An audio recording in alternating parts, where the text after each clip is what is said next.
Fight and Talk back again, and today I'm joined by, as Peter Irvin referred to them, the thinking man's Diaz brothers. I've got George and Harry Hardwick here.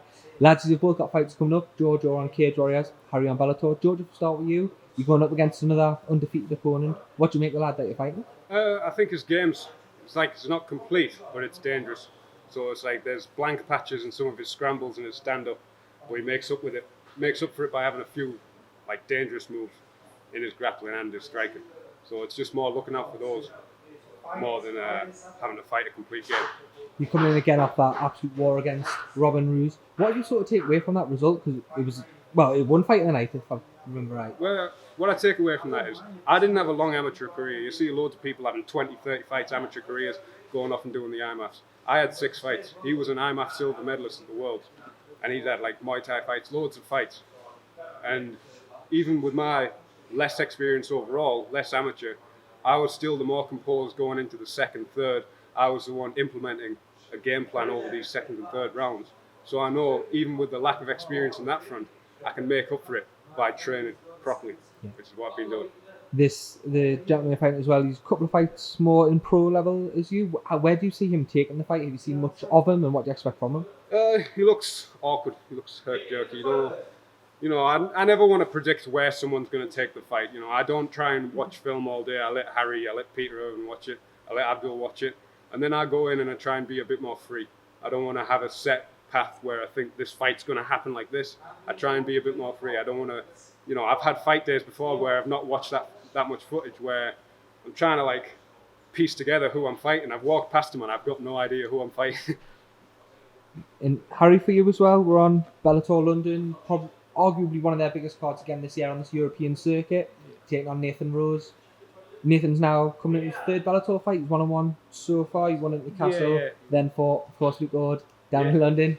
He's back down there. What sort of fight are you expecting from Nathan Rose? He's going to try and strike with me. He's going to think, I'll defend the takedown and strike. That's going to be 100% in his game pretty much. He might shoot a takedown every now and then, but I'm not worried about that really.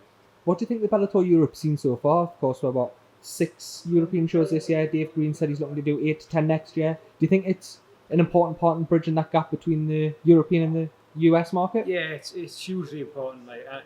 They're investing a lot of money in the European market, particularly the UK, and it's just, the UK fighters just got to show them that their investment's worthwhile, really, which it has been so far.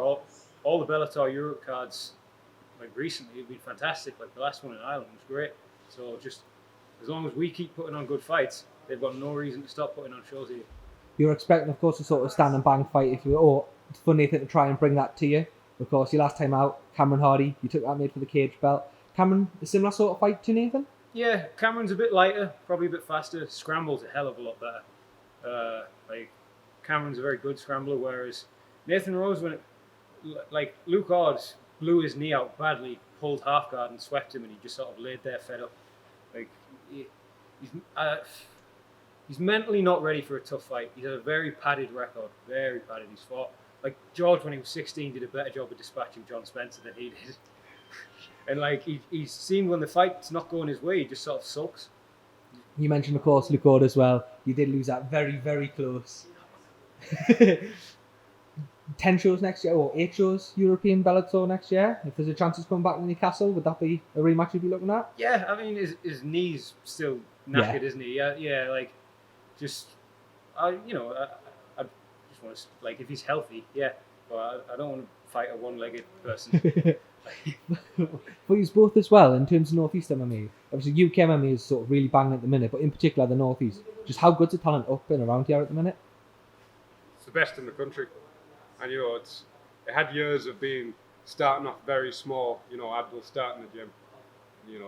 Different people like Peter Irvin starting the gym, and then there's good gyms like Fisher's and what have you. But it's just exploding and exploding constantly. And I think one thing that's really helped the North East scene is we don't pad our records a lot. You don't see a lot of North East guys with really padded records.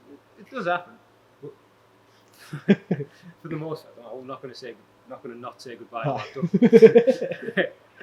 But you don't see a lot of record padding in the North East.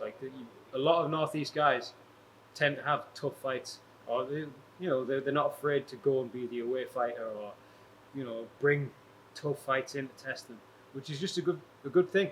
I mean, you see a lot of guys, they've got a padded record, they get to the highest level, they get to the upper echelon, and they just get smashed, they don't belong there, and it just ruins them.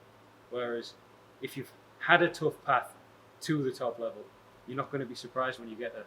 You're in a sort of, I guess, unique position as well, being brothers, of course. What does that mean to have each other in each other's corner, if that makes sense? I mean, you could speak louder. Yeah. But it's good. Shows tend to try and put the both brothers on the same card thing, which, unless it was like a big opportunity, we wouldn't be that keen on, unless it was like one of the bigger shows like Bellator or Cage Warriors, just because we are like... Yeah. There's way more nerves and there's way more jitters and excitement when your brother's fighting compared to you. When they're fighting, you've got to analyse everything that can happen and every bad situation, but when you fight, you just get to be a big dumb meathead, a big daft cunt. I prefer being the daft cunt, to be honest. Yeah, you got to dumb yourself down a bit. It's a fucking stupid sport. You've got to have something wrong with you of going there and fighting in front of all these people anyway. The easiest thing to do is just dumb yourself down, so none of it really gets to you. And finally, lads, 2020, how active are you looking to be? What sort of shows are we looking to get on? So, Abdul, back in 2004, he was the Cage Warriors welterweight title. I've got to keep on the lineage. I want to make a splash on October 26th, get a multi-fight contract, and then just keep working up to that Cage Warriors welterweight title. So, Abdul's title is so old school. It's like a, I don't know what you'd call it. It's a plaque. Yeah, it's a plaque. It's like a little glass plaque. It's a plaque. So it was before Cage Warriors had belts. So I just want to go through the ranks and get a belt to go along with Abdul's plaque that he got from like March 2004. I think it said on it. Harry? Smash this guy, just get a Bellator contract, fight loads. Spot on, lads. Thank you very much.